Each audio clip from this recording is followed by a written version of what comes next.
Welcome to Get Sleepy, the podcast where we listen, we relax, and we get sleepy. I'm your host, Thomas. Thanks for tuning in. Tonight's story is an adaptation of a popular Hindu tale of a man named Sudama and the god Krishna. It's a story about a loving friendship of mutual respect and gratitude which remains unaltered by the passing of time. Music, it will be read by Simon.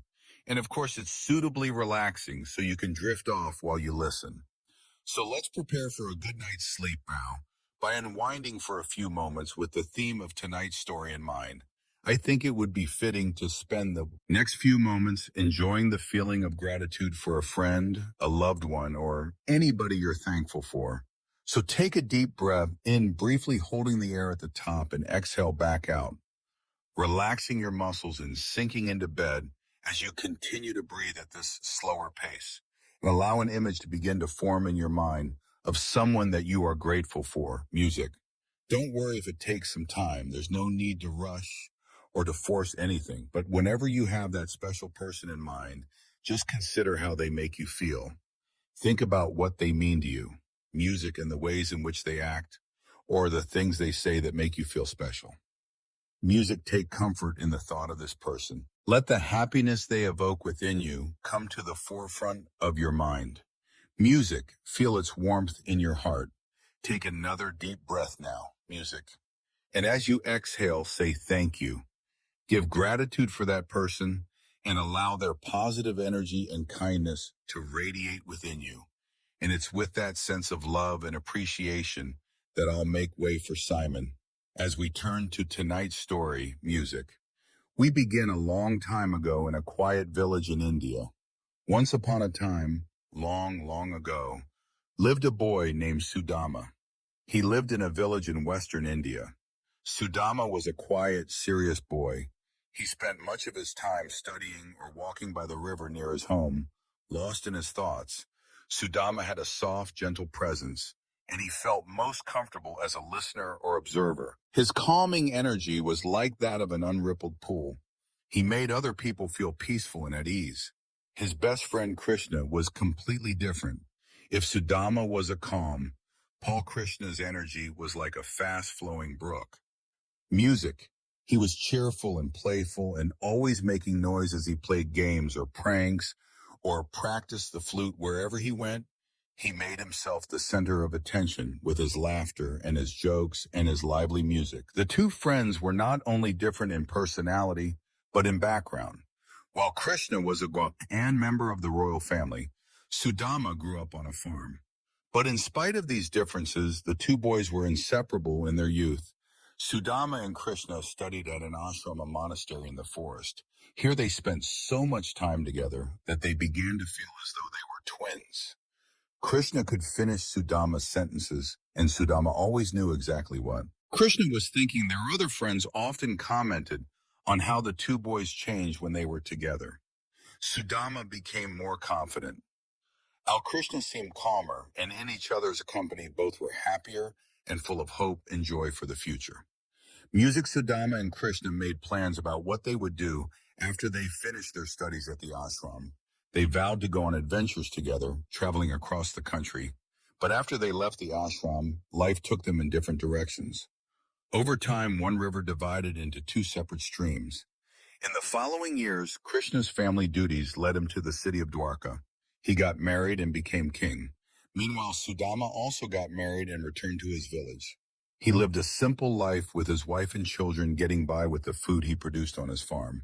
As the years went by, Sudama often thought of his old friend. He still cared about Krishna deeply and kept him in his prayers. One day he thought perhaps Krishna would come to find him. It would be wonderful to see him again, to enjoy a meal together and reminisce about their days at the ashram. Music. But he knew that Krishna was now a king, whose busy schedule kept him in the city. Sudama understood that Krishna probably didn't have time to travel to the country. Besides, Krishna might not even know where Sudama lived these days or how to find him. Sudama was sure that their paths would cross again at some point in their future. Until that day came, he would have to be content with his memories of Krishna and cherish their friendship from afar. Music. Before he went to bed one evening, Sudama went for a walk as he so often did.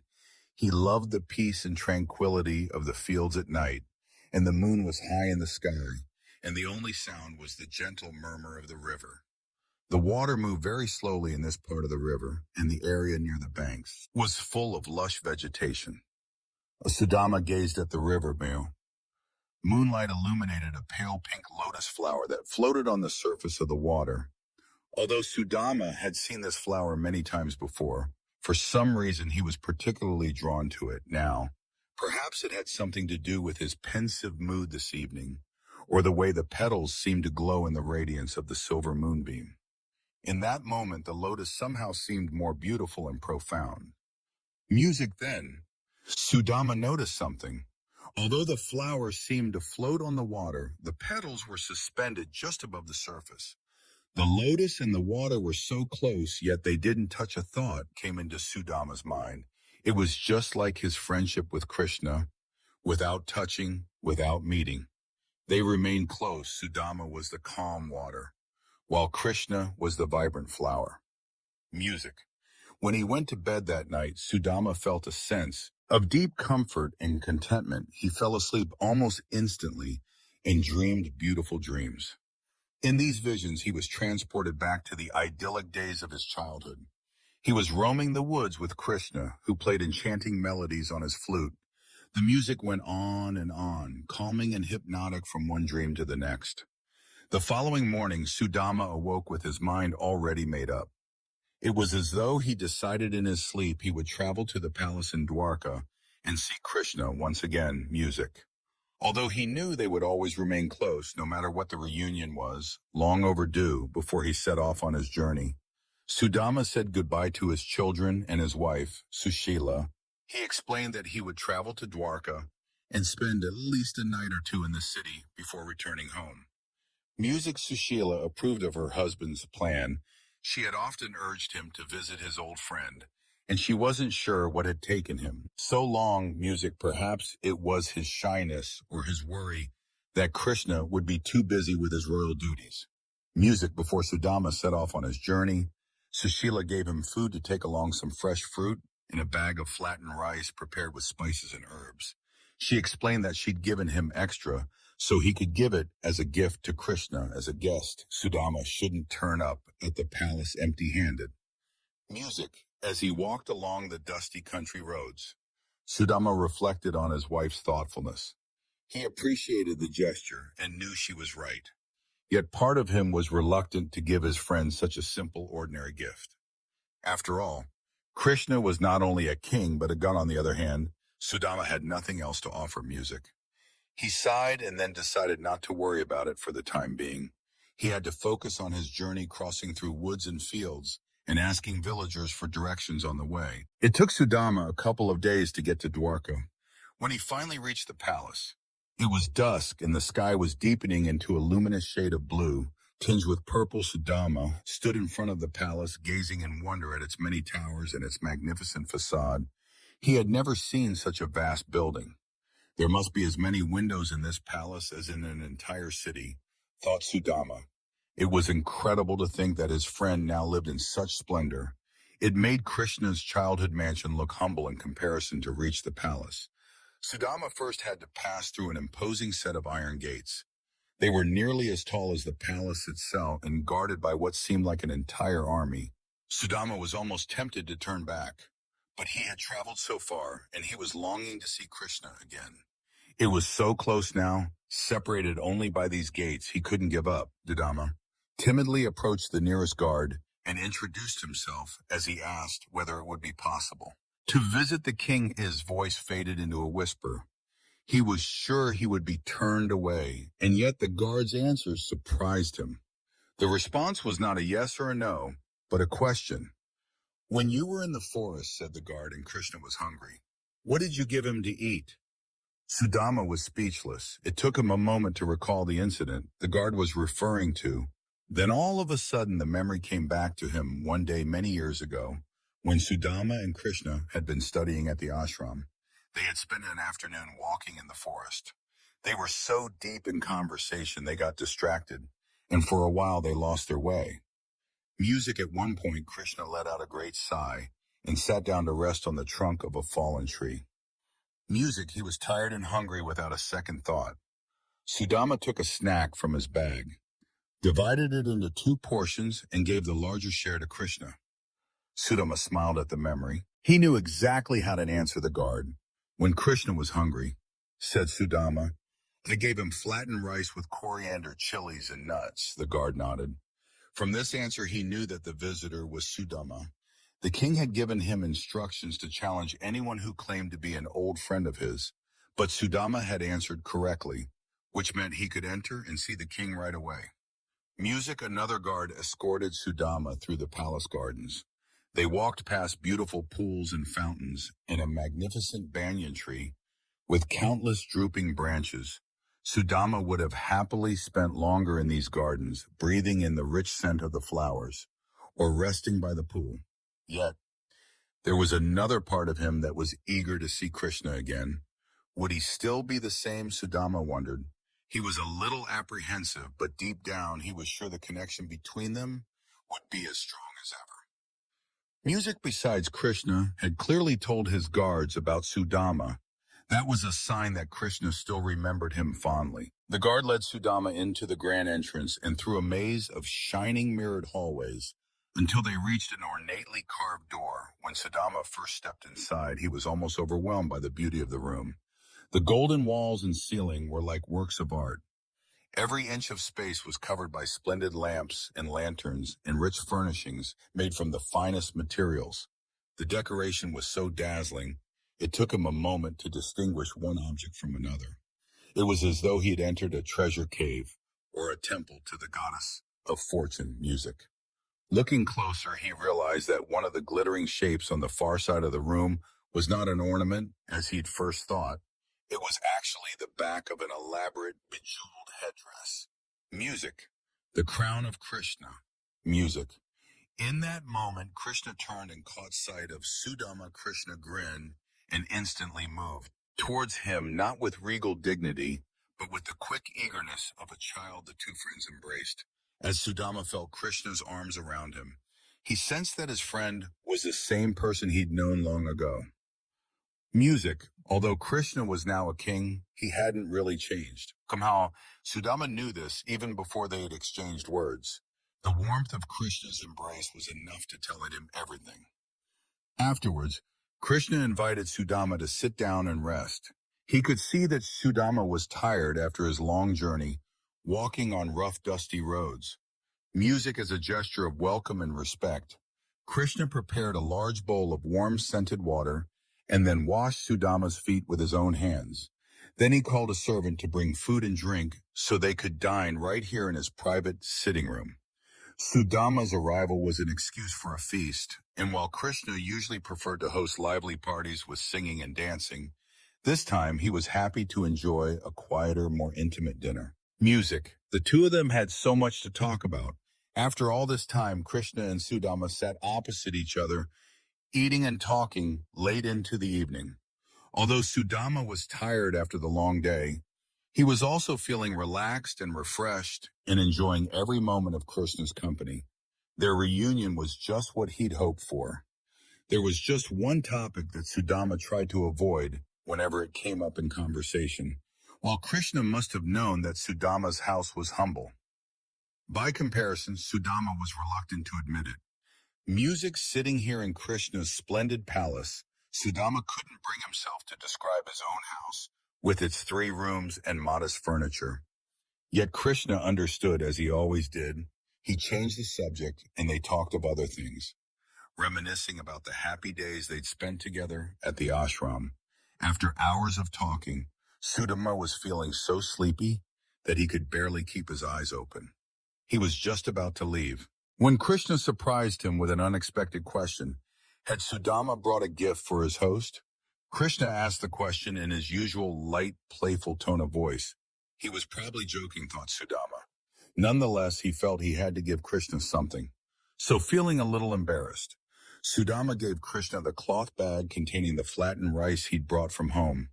It wasn't the most appropriate gift for a king, but it was all he had when Krishna saw what was inside the bag. He was delighted. He told Sudama that this tiny portion of rice was a precious gift for Krishna. It was the very symbol of their friendship. Music. When Sudama heard this, he was puzzled. Then Krishna reminded Sudama of the guard's question about an act of generosity long ago. Krishna explained that he had never forgotten that day in the forest. He'd been so tired and hungry, and without the slightest hesitation, Sudama had offered Krishna the larger share of his food, a portion of flattened rice. It was simple but tasty and filling now. Once again, Sudama was offering to share his rice with Krishna. The circumstances were different, but Krishna was still grateful for his friend's kindness.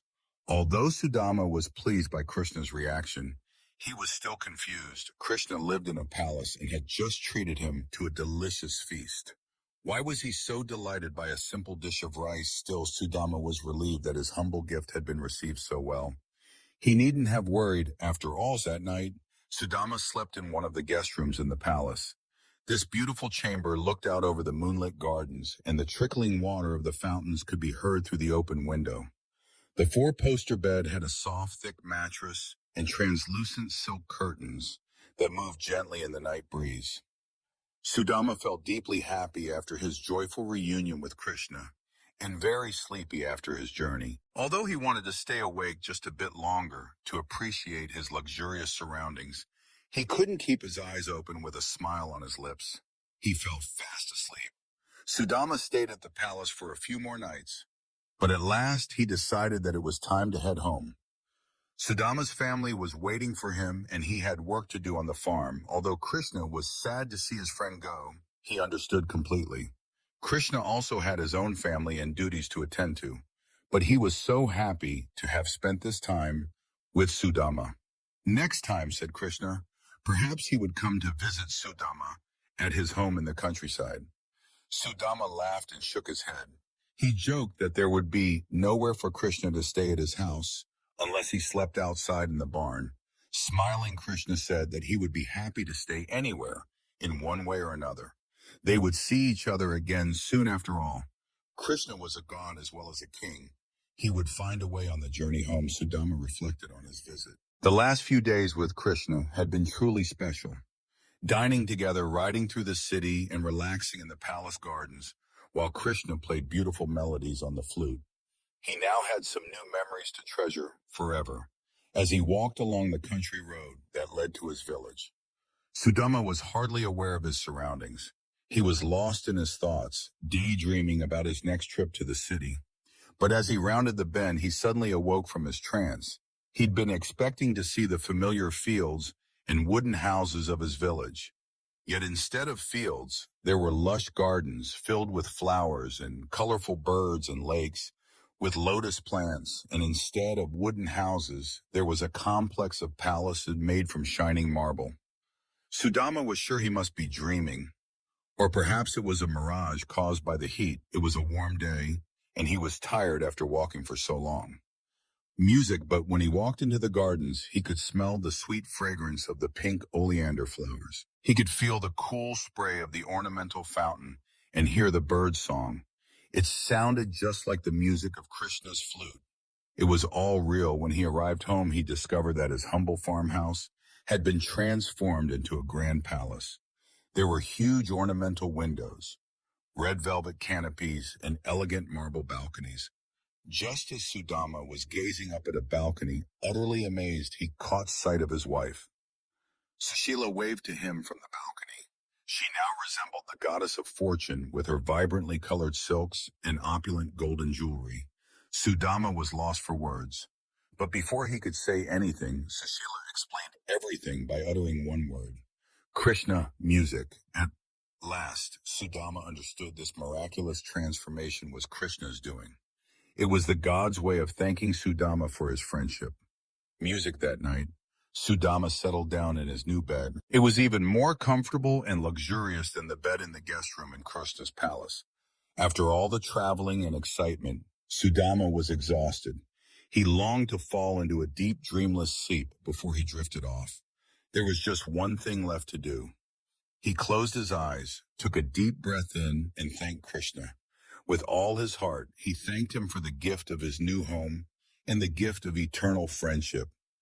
And then once again,